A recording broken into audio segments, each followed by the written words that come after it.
Bienvenidos a nuestra serie Nuestra Identidad, un legado, un destino. Pasión por su presencia. Pasión es un término moderno que describe algo que te llena de cosquillas o te llena de algo interior en tu ser que te motiva en la búsqueda de una persona. Somos frenéticamente apasionados por el trabajo, apasionados por la familia, apasionados por el nuevo carro, apasionados por nuestra novia, apasionados por nuestro salario, apasionados por la iglesia. Pero se ha descubierto que si el Espíritu Santo de Dios fuera retirado de la iglesia, el 95% del trabajo seguiría normal. Nadie notaría la diferencia. Pero en el siglo I, cuando los discípulos fueron investidos del Espíritu Santo, si éste hubiera sido quitado de ellos, todos hubieran notado que hacía falta ¿qué? El Espíritu Santo. Pasión por su presencia. Los seres humanos fuimos creados con una dimensión espiritual, con una capacidad para conocer a Dios y relacionarnos con Él. En esta capacidad que el hombre tiene, puede crecer en relación con su Creador. En la medida que el hombre camina con Dios, su carácter se desarrolla y Cristo impone su justicia, su amor y su verdad en la vida de los creyentes. Pero hay muchos mitos sobre la espiritualidad. Estaba en una reunión de jóvenes y entonces la directora dijo: los jóvenes de esta iglesia no son espirituales porque no se visten bien. Hay que enseñarles a ponerse una corbata. Ellos no son espirituales porque no tienen una Biblia. Algunos mitos sobre la espiritualidad. Pensamos que espiritualidad es el vestido, es la ropa. Otros piensan que la espiritualidad es el líder, el que es anciano de iglesia, que desarrolla alguna función cristiana, entonces es espiritual. Hay más mitos sobre la espiritualidad basados en la dieta, en el estilo de vida. Y así creamos un sinnúmero de mitos sobre lo que nosotros determinamos que es espiritual. Pero quiero que te sorprendas. Aquellos jovencitos a los cuales esta hermana se refería, tiempo después, en un campamento de conquistadores, se convirtieron en los gladiadores. Fueron los campeones y ganaron más de 500 puntos. Se convirtieron así en un club legendario y bendecido. Cuando fueron los eventos bíblicos, se nos cuenta que estos jóvenes repetían los versículos de la Biblia y que estos jóvenes pudieron redactar todo el sistema del santuario y ganaron todos los puntos excepto 13 puntos. Pero alcanzaron un buen nivel. En medio de 170 clubes ocuparon el primer lugar. ¿Qué es espiritualidad? Es algo que no podemos medir. Espiritualidad no es el comportamiento. Espiritualidad no es la moralidad. Jesús dijo, Mateo 6:33, mas buscad primeramente el reino de Dios y su justicia, y todo lo demás será añadido. Nuestra identidad, un legado, un destino. Buscar primeramente ¿qué? El reino de Dios y la justicia de Dios. ¿Qué es el reino de Dios? Jesús estableció un reino. Muchas personas creen que la iglesia es el reino de Dios sobre la tierra. Pero la iglesia no es el reino de Dios. La iglesia es un agente del reino de Dios, pero no es el reino de Dios. El reino de Dios no está limitado a una cultura, a un grupo social.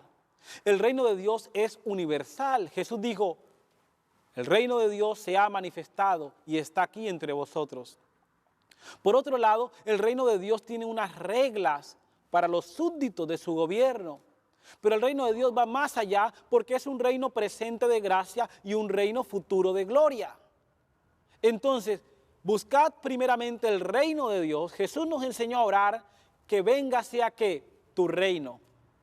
El reino de Dios inicia en el corazón cuando el Espíritu Santo obra la conversión y nuestra vida toma un giro por la voluntad y la gracia de Dios. El reino de Dios se establece en el corazón humano como un trono donde yo estoy crucificado y Cristo vive sentado en el trono. Y la justicia de Dios es Cristo. Cristo es la justicia de Dios. Cristo es la obediencia perfecta que se pone en la bancarrota humana en favor del hombre que no tiene nada que ofrecer, pues toda la justicia humana es como trapo de inmundicia. Entonces, ¿qué es la espiritualidad? Como decía anteriormente, no podemos definir un nivel de espiritualidad de una persona por la apariencia. Es algo que Dios ve en el corazón, pero la espiritualidad también se da a conocer en la vida. Pero quiero ir más allá. La espiritualidad abarca 4 dimensiones de la vida humana. Jesús dijo que el amor hacia Dios y el amor hacia nuestros semejantes es el corazón de la ley. Te pregunto, te hago la pregunta sincera. ¿Qué es más fácil? ¿Qué es más fácil? ¿Dar un dinero o amar a un enemigo? Llegaste. Amar es más difícil que dar. Yo podría dar una fortuna, pero amar a mis enemigos, eso es otra cosa. Requiere voluntad, requiere el corazón, requiere renunciar, requiere perdonar. Entonces, la espiritualidad abarca la vida integral del hombre. En primer lugar, la dimensión del hombre hacia Dios. El hombre en una relación con Dios debe brindarle adoración.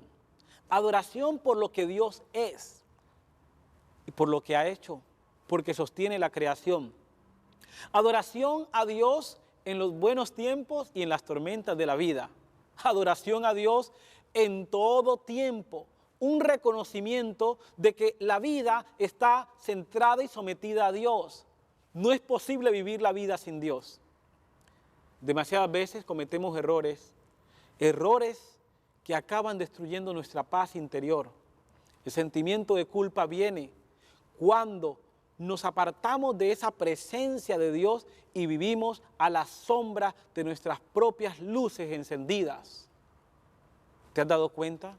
Cuando perdemos un sentido de la presencia de Dios real, que Dios está aquí, ahora con nosotros, ese es el problema cuando la inmoralidad surge y se guarda un pecado oculto y entonces perdemos el sentido de que Dios está ahí y nos desembocamos hacia las garras del pecado.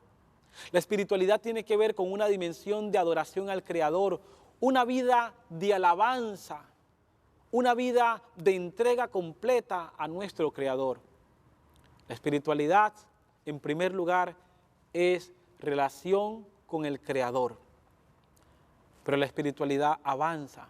Somos seres integrales.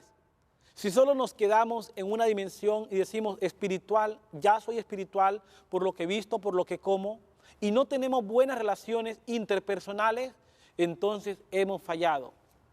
Porque si amamos a Dios, debemos amar también a nuestros semejantes, pues el amor hacia ellos es un reflejo del amor hacia ¿quién? Hacia Dios. La espiritualidad es integral. Abarca la relación del hombre con sus semejantes, el hombre con su prójimo, el hombre con lo que Dios le ha permitido hacer.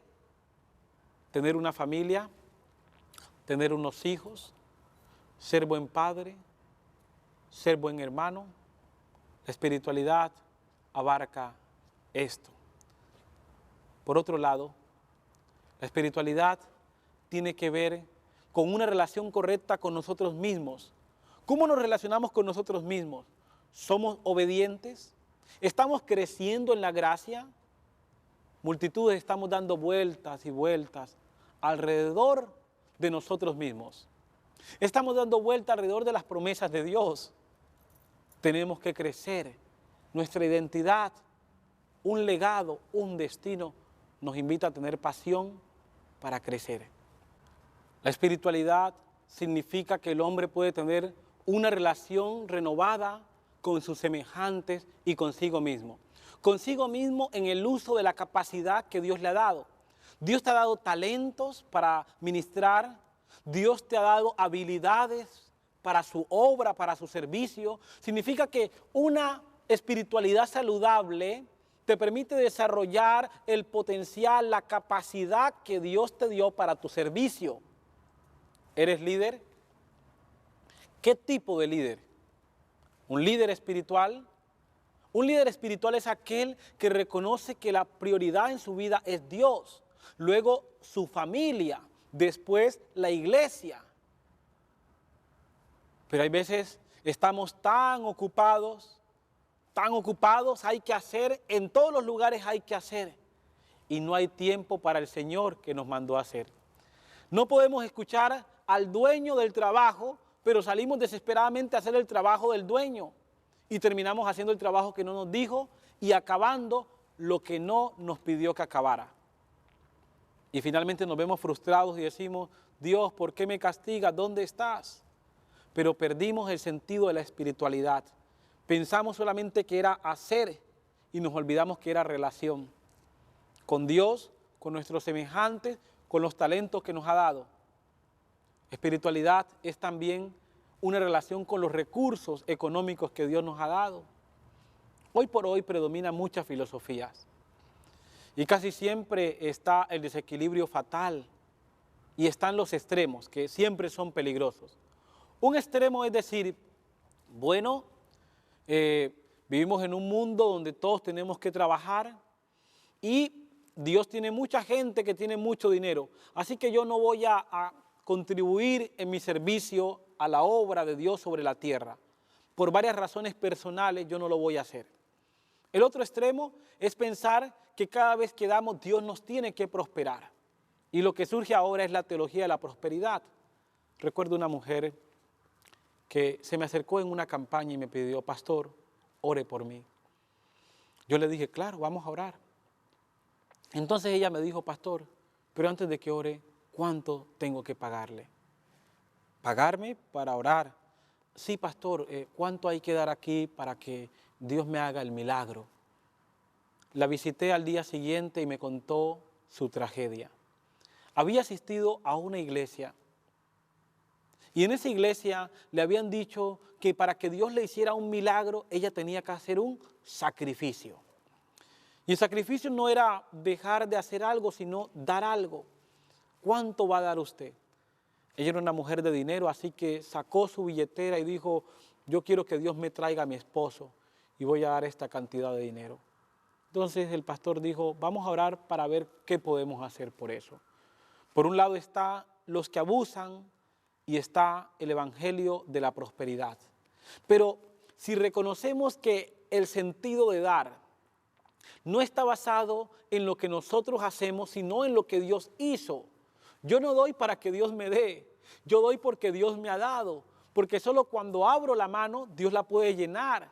Es el sentido de Dios, es el sentido de la cruz, es la dimensión espiritual lo que nos permite ver un nuevo panorama en la vida. Es una dimensión espiritual de relación con Dios. Queridos y amados, familia que nos escuchas en esta hora, la espiritualidad es integral.